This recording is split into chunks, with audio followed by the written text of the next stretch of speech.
Yes, Jeff Peskin from New York City. And I have a question out of the annual report where you say that obviously going forward, due to the size of Berkshire, the returns going forward probably won't match the returns of the past.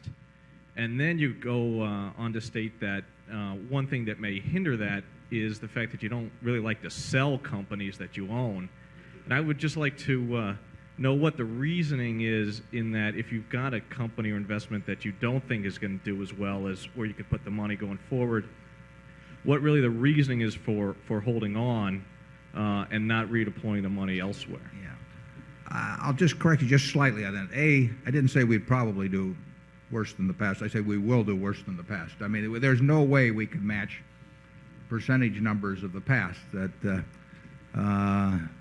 we would, in a period that would not take that long, we would, assuming we paid out nothing, we would gobble up the whole GDP, which is something we may think about occasionally, but we don't really expect to accomplish.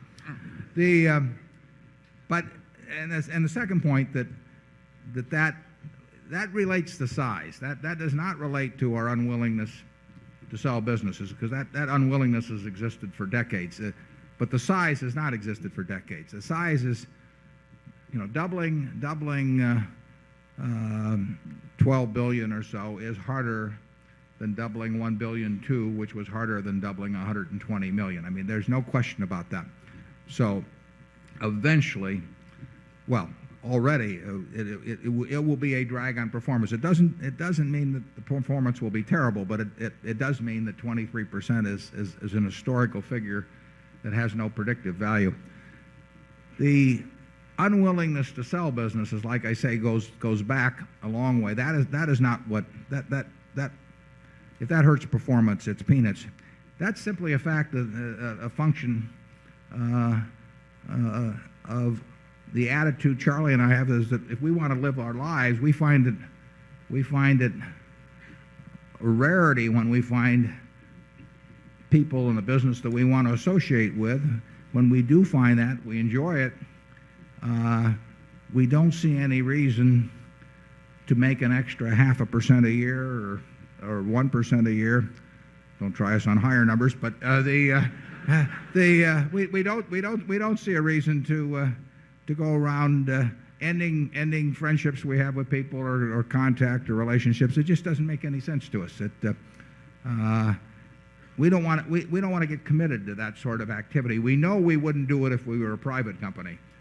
Now, in Berkshire, we feel we've enunciated that position. We want to get that across to everybody who might join with us, because we don't want them to expect us to do it. We want them to expect us to work hard to get a decent result and to make sure that the shareholders get the same result we get and all of that sort of thing. But we don't want to enter into any implicit contract with our fellow shareholders that will cause us to have to behave in a way that we don't want to behave. If that's the price of making more money, it's a price we don't want to pay. There's other things we forego also, but that is the one that people might disagree with us on. So we want to be very sure that everybody understands that going in. That's part of what you buy here, and I don't think it'll hurt performance that much anyway, but to the extent it does, it's a limitation you get with us. Charlie?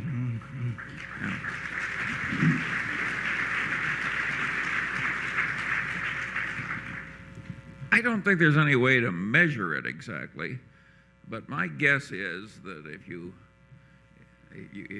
could appraise something you might call the character of the people that are running the operating businesses in Berkshire, many of whom helped create the businesses in the first places and are leading citizens in their community like the Helzbergs. I don't think there's any other corporation in America that's done as well as we have. If you measure the human quality of the people who are in it. Now you can say we've collected high-grade people because we sure as hell couldn't create them. But one way or another, this is a remarkable system. And why would we tinker with it? If you want to attract high-grade people, you probably ought to try and behave pretty well yourself. Yeah. I mean, besides, it wouldn't be any fun doing the other. I mean, I was in that position a little bit when I ran the partnership back in the 60s, and I really, people were coming into partnership with me, and my job was to turn out the best return that we could. And I found that if I got into a business, that presented certain alternatives that I didn't like. So Berkshire's much more satisfactory in that respect.